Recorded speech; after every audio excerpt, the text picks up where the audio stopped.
There's a lot of euphemisms in economics, and inflation, deflation is a big one, right? Many of us operating under the fiat illusion, if you approach someone on the street and said, hey, do you prefer inflation or deflation? I think most people just lean towards inflation. It just sounds better, right? Of course you want things to inflate and get bigger and the economy bigger. It's a growth oriented term when in fact it's, as we all know, it's theft, right? So deflation, I think, in the same respect, is a kind of a poor euphemism for it's just productivity enhancement. That's why we're all trading in the first place. Prices are designed to go down. Prices being the exchange ratio of any one good to another, right?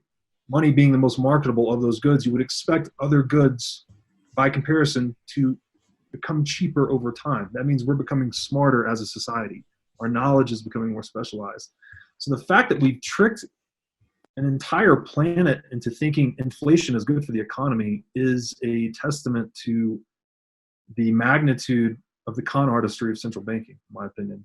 And I beat that drum because I think we have to fix the language. We have to get people understanding what this means.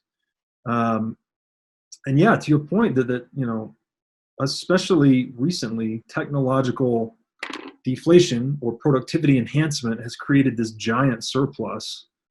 And you see it like in things that are closer, that are further away from the state or closer to a pure tech industry, right? Like prices of electronics and software tend to come down over time. But it's creating this surplus that central banks and governments are just feeding on, right? They've been feeding on it through fiat currency.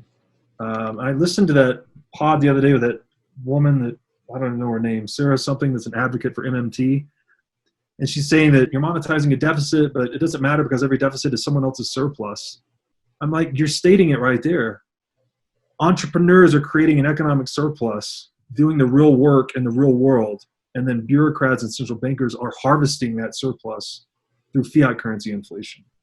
Like, I think we're trying to de-parasite ourselves in the modern world. That's what Bitcoin represents.